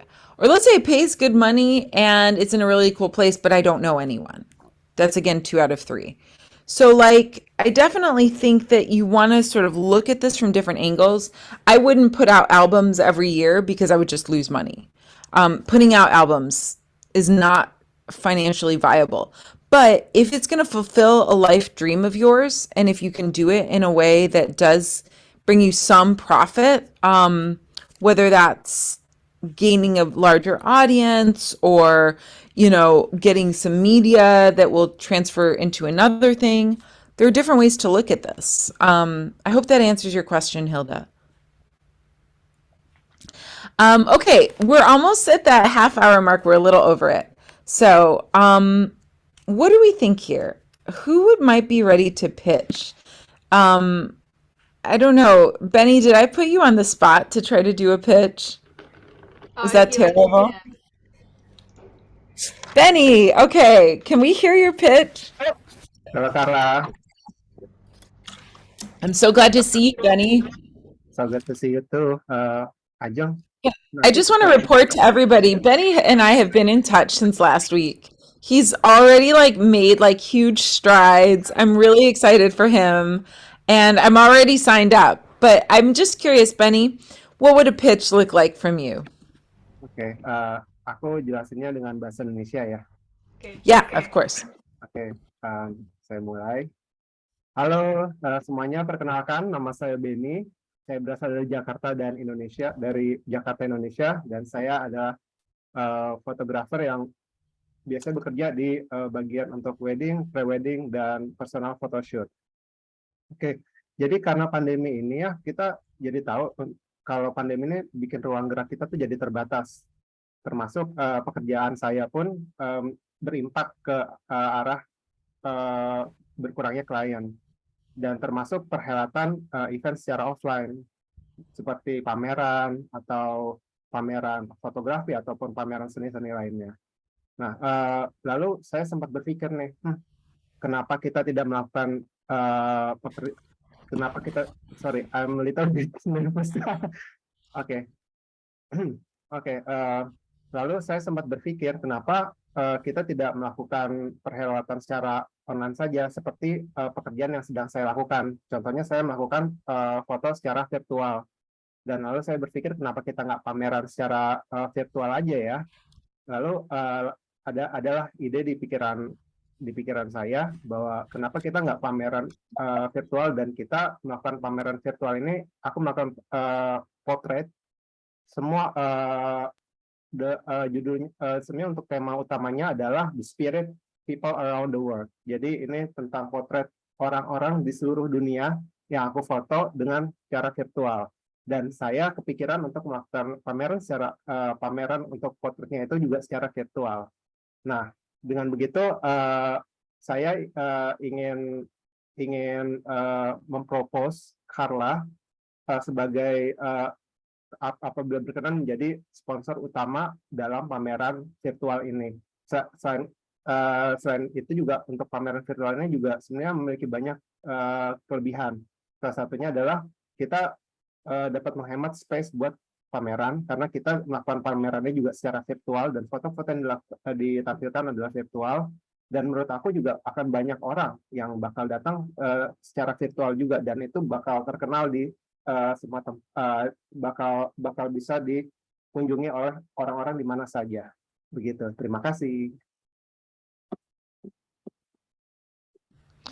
That is an amazing idea, Benny. How did you come up with that so quickly?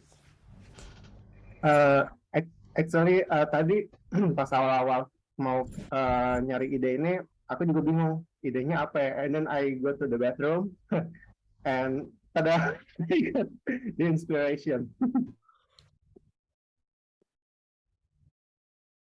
Oh my gosh, well, you have to go to the bathroom more often. That's a great idea. So now let me ask you some questions. How will you find the people to photograph? Oke, untuk itu mungkin saya bisa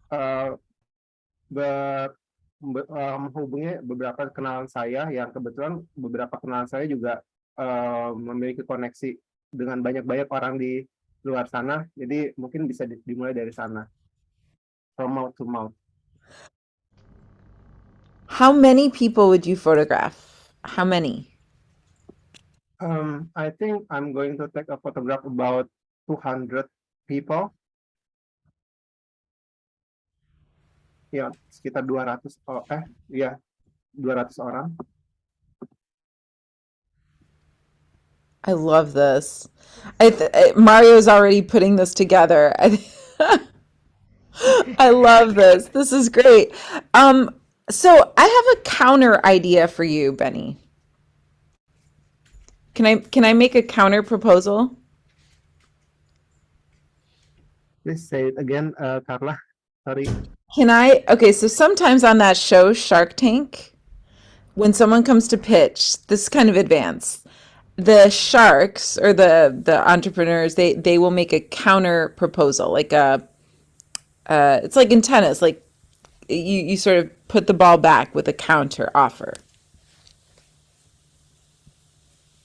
Does that make sense? Ajeng, is there a word that comes to mind for this?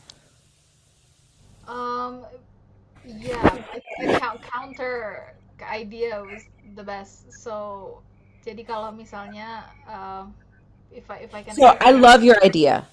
Let me explain this. I love your idea. I love it. I love it. I love it. It's a great idea.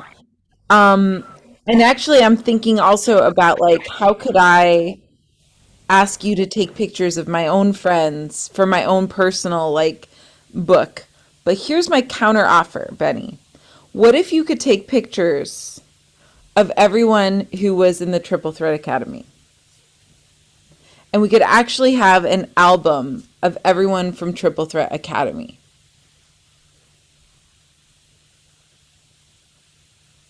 As a first step. Ajeng.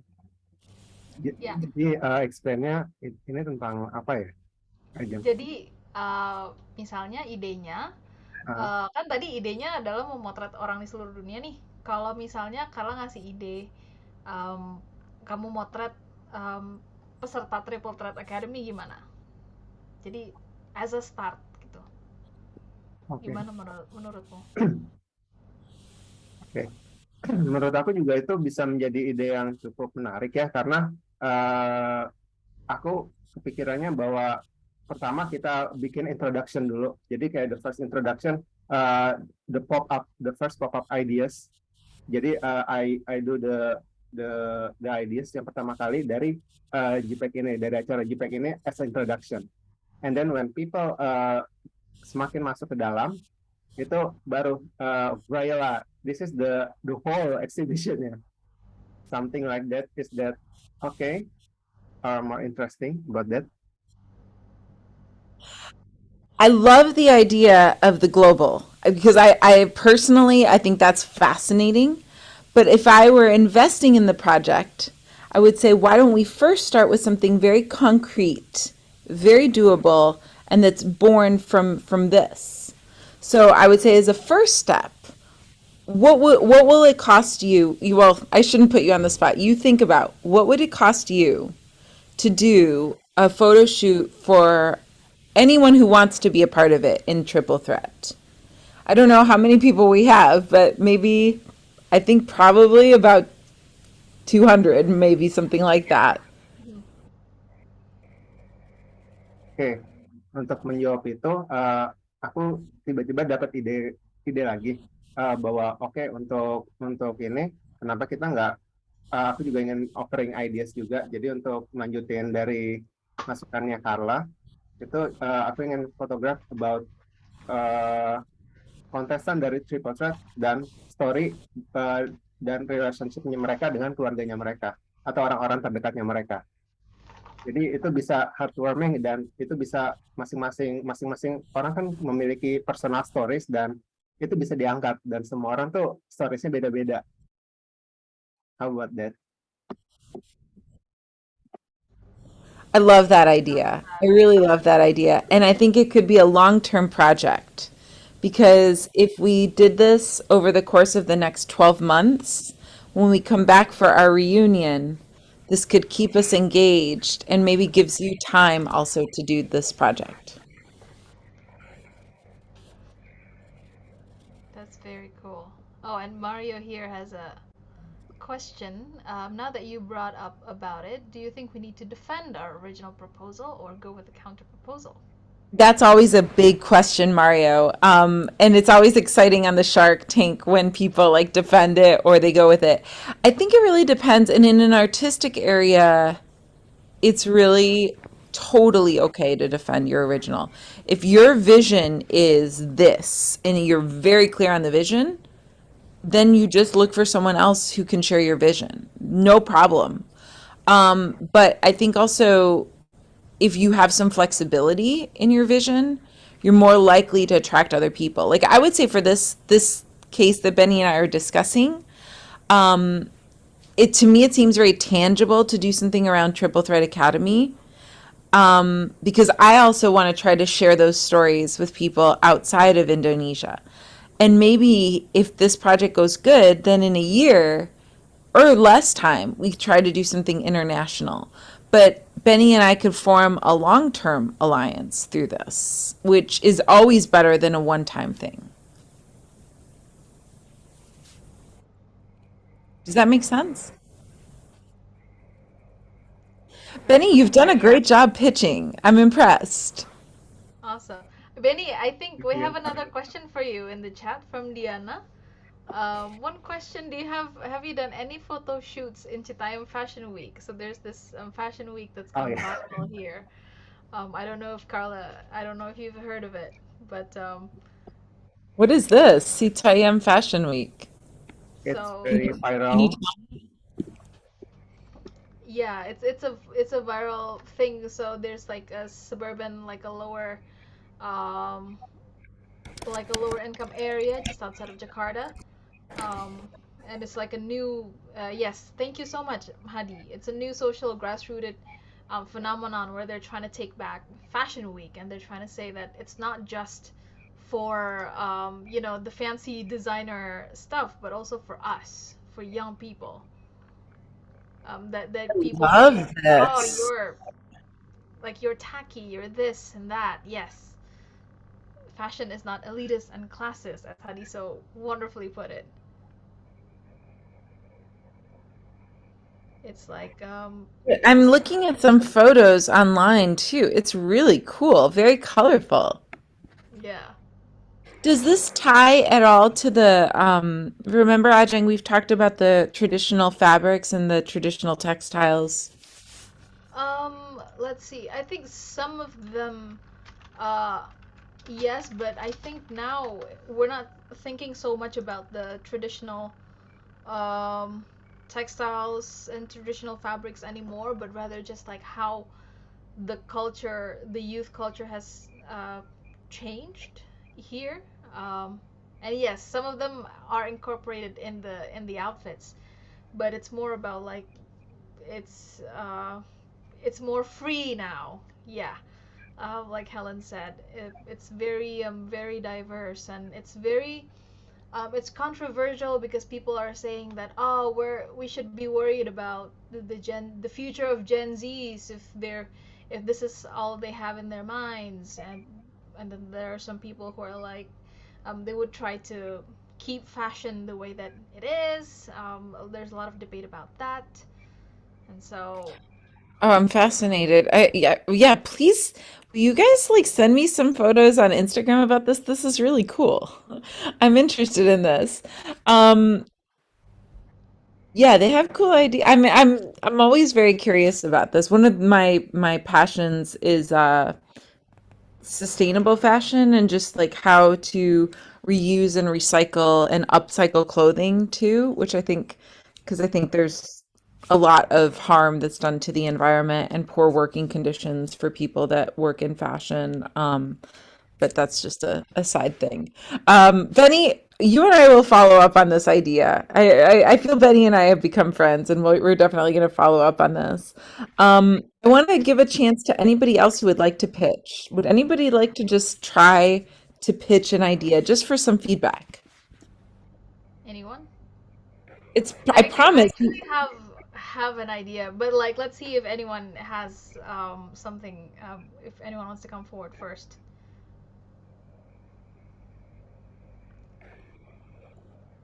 Okay, Ajahn, your idea, you're up.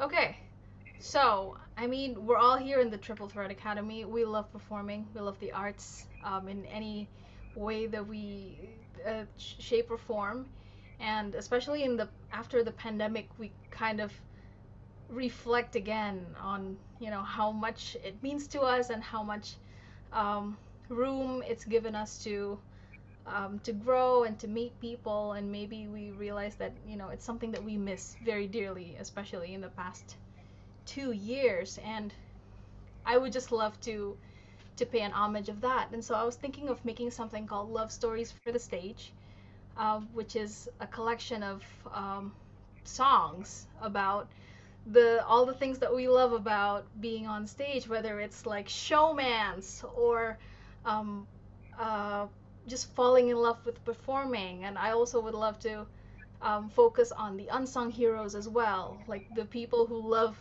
stage managing, or the people who are like, I please don't put me up on the stage. I hate being in the center of attention, but we give them directing or playwriting or costumes or props, and they thrive. And I really want to celebrate that. And so I was looking to you, Carla, and see if you'd be interested in producing it. So, okay, I like the idea, Ajahn, but I don't quite see what is the it. Is it a show? Is it Right. and how would you do this virtually, I guess, given the pandemic? hmm So the final outcome would be a virtual concert. Got it. Okay. So I would start with that. That's your start because that's the idea. You always want to be very clear in the pitch. What is the it? A virtual concert that I can like grasp. hmm So yeah, it's gonna be a virtual concert, and so the resources from the musicians and the performers, they will be um, recording their numbers here. So we can Got either it. set up. They can do their own setup at home. Um, like think the Sondheim birthday concert. I think a couple of years Totally. ago. Yeah. Yes. Yes. And the theme is around how does this differ from any other Broadway concert? The Um, Sondheim was around Sondheim, right? So how would this be different? so the difference about this concert is about our love for the stage, and I would like to also showcase some new up and coming composers or songwriters out there as well. So let's explore that. I'm going to counter. Um, are there Indonesian songwriters and composers that you're looking to expose? Um, at the moment, honestly, I'm thinking of a lot of the people from the advocacy program. Okay, great. So this is where I would go, Ajeng, I'm super interested because actually my audience and my subscribers are not familiar with an um Indonesian artists. And so this would give my folks in America a chance to see something new. Like in other words, if you were pitching to me, let's do a concert about love of the stage with like the traditional Broadway hits. People in America have heard that all the time. But if you're saying, hey, I really want to put together a virtual concert that's going to really spotlight young Indonesian talent in this time of the pandemic, that's interesting. That's super unique. And you also have to be aware, and I think Ajeng is bringing this to the right attention of who are you pitching to? Now, if Ajeng was pitching to someone in Jakarta, they might want to see something that's Broadway because it's rare there. But if you're pitching to someone in the States, we probably want to see something that's Indonesian because that's rare here. So this idea of who do you pitch to and pivoting your pitch accordingly is super important. Ajeng, I like your idea very much, and I think we could do something really cool. So I also want you to follow up with me on this. I think Awesome. we've already sort of started on that road with the advocacy class, but it's just the beginning. Yep, and Hadi, I think that you're adding to it really, really well. So that's exactly right. Like, keep in mind, look, like I could sit here and talk about opera a lot. That's my background. But I don't think you guys are the right audience for that. Who is your audience? Maybe one of you would be interested in opera, maybe. But chances are you're more interested in musical theater and Broadway, which I also have a lot of experience with. So it's always about framing what you're doing for your audience, whether that's the Anna Wintour that you're pitching to, or the audience that you're at the party talking to, or the audience that you're performing for. It's a way to find commonality. Does that make sense? Yeah. We're covering so much today. Does anybody else want to try a pitch or have any questions about pitching or budgets? Because I went over budgets extremely quickly, but I really want you to analyze those documents I sent you because I think most of it is in that document. So while we wait for if we have any questions, I would just like to sum up. So when it comes to budget, especially, because that's one thing that a lot of us are afraid of, or like we think Yep. that's very intimidating. So when we think about budget, so first we start with the resources instead of the costs, right? Absolutely. And also to count the non-financial things, to take those things into account as well. The in-kind contributions, Yes. in-kind contributions, exactly. So let me bring this back up. I do want to save a couple minutes for final remarks, but let me bring this back up because I think you're right, Ajeng. We went through this really quickly. I'll try to find a kind of a basic one. Performing artist's budget, right? This is kind of something I think we can all relate to. On the top, you start with expenses, artist fees. So if there's, let's just say, Ajeng, that we're putting on West Side Story. Mm-hmm. Okay? Artist fees are your first expenses. There's artistic directors going to get something. In this case, they lump all the performers together. There's a big cast, the costume designer, the composer. Okay, maybe this is a new piece called West Side Story, and a videographer, right? So that's your subtotal there. If any of these guys are volunteering, you do in kind. You still list the price. Like, let's say I came in, I was going to sing Maria, but I'm going to do it for free because I just want to do it pro bono. You still list what my fee is, but you put in parentheses in kind or something like that. Um, then production costs, the rehearsal space, the costumes, all of these things. Research and travel. Do you have to go somewhere to do some research for the show? Marketing and promotion, admin costs. So, like, you really want to be thorough. People, I think, are afraid of doing a big budget because we're afraid to see a lot of things. But actually, the more things you list, the better. Let's say that you have a Zoom subscription. Let's say that you have a Dropbox subscription. I don't know. Whatever it is that you're using to go toward this, you need to list. And either list the expense or list it as an in kind. And then at the end of the day, this is the income, right? They have this commissioning fee, they have the state, they're still raising this amount. So this is the kind of proposal you go to a donor or a funder with, and you say, look, I have most of my budget. I still need this much to make all of this happen. Does that make sense? Yeah. Trying to see a few other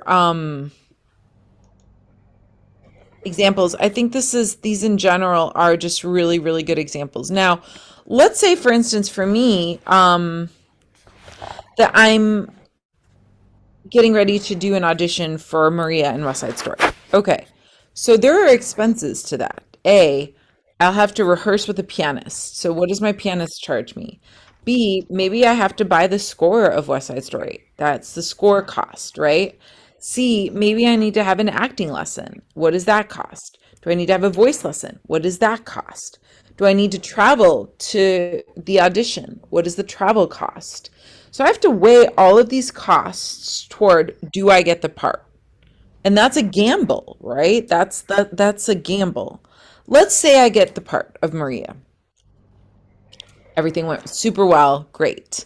Let's say there are 5 performances, okay? In America, of those 5 performances, and let's say it's $1,000 per performance, just to pick a round number. Well, 20% goes for my taxes, at least. So that's one fee. 20% is probably going to go to my manager who helped me get the audition. That's another fee. I'm probably going to have to pay for my housing, which is going to be roughly another 20%. That's another fee. I have 2 fees left. Probably one of those 2 fees were all of the expenses to get me to that audition and to prepare the entire role. So I'm left with 1 fee. If that. And that's why most of the time, if you're doing a show, like, you want to have at least 5 performances because the performances go so quickly. So this is really a way of thinking. It's not just a budget for a project. It's about thinking about everything. How much do I want to invest? Is it worth it? And how do I get the best out of my investments? Does that make sense? Yeah, and I think that's also something, a very important thing to think about as well, because usually we see a lump sum and we're like, okay, I guess this is enough, or maybe like, ooh, or like, whoa, this looks really big, but then if we break it down, then Yeah. we might have different considerations. I'm going to do 2 quick remarks, if that's okay, Ajeng. Just one to Benita's point. I do have a lot of funny stories, but one quick one was, I was at the Washington National Opera on opening day of their season, and my friend had gotten tickets from the head of the Kennedy Center, so it was like a really great thing. We were in a box, like, called the presidential box, great seats. And the lights are going down, I'm sitting down, and just before the lights are all the way down, a man walks in and sits directly in front of me. I'm like, And I realize, because everyone else starts to look at our box, it's Placido Domingo. Placido Domingo is a very, very, very famous opera singer, right? And I had no idea that before the first show of the season, the orchestra plays the Star Spangled Banner and everyone sings. And I literally had 10 seconds to decide, am I going to sing about 6 inches from Placido Domingo's ear? And everyone stands up, and I just went for it. And I just, like, totally belted it out. I had not warmed up. I didn't know, would I have the high note? It's like a hard song to sing, actually. And I just, like, went for it. And all these people start looking over. And then as he sat back down, he turned around and he gave me his card and he said, I need to hear you audition. And at intermission, he said, I'm calling my secretary. We need to set up an audition, so on and so forth. So that was a point where I had a very quick amount of time. I was super shy and embarrassed, but I was like, who gets the chance to do this? It's about seizing the moment. And I guess the last thing I really want to say, guys, if there's one thing you take away from entrepreneurship, being an entrepreneur is like being an artist. We're both dreamers. We dream of making the world a better place. You dream about doing it through your art. You dream about doing it in a way that touches people's lives and touches people's hearts. And as much as we're dreamers and we're thinking big picture, what we often lack as both artists and entrepreneurs is specificity. Coming down, making the last detailed plans of how do you make that dream a goal and how do you make that goal a reality.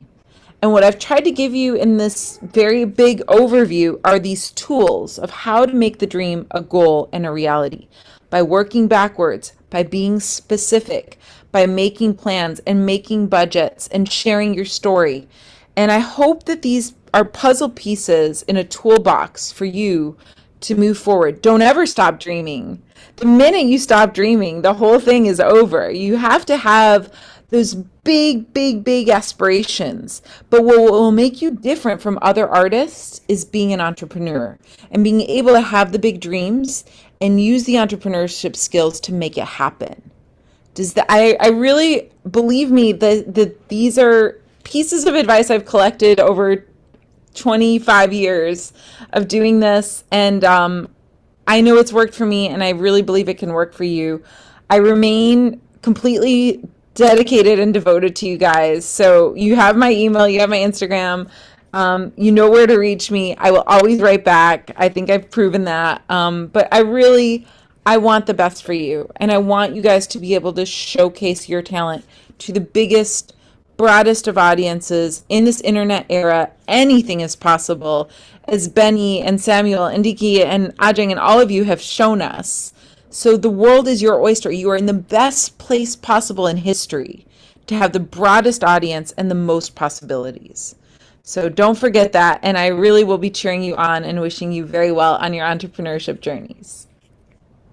Thank you so much, Carla, for this wonderful, not just 5 sessions of the entrepreneurship sessions, but also the many months that we've been with you. It's always such a joy, and yeah, we can't wait to hear from you. We can wait to hear from everyone, really.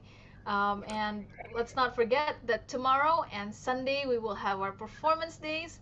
Please check out JPAC's Instagram for the Zoom link.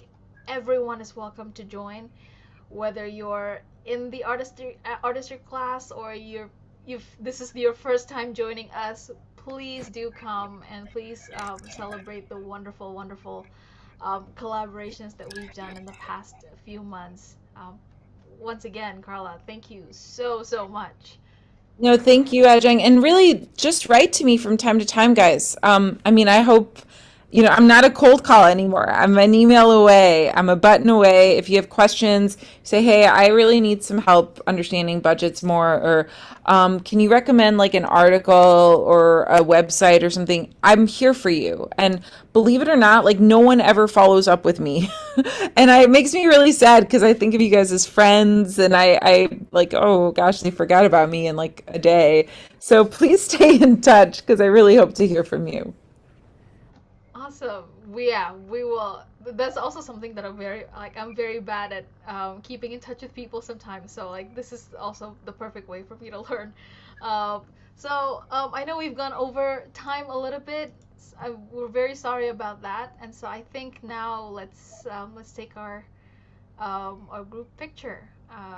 Nabila, um, over to you. Yes.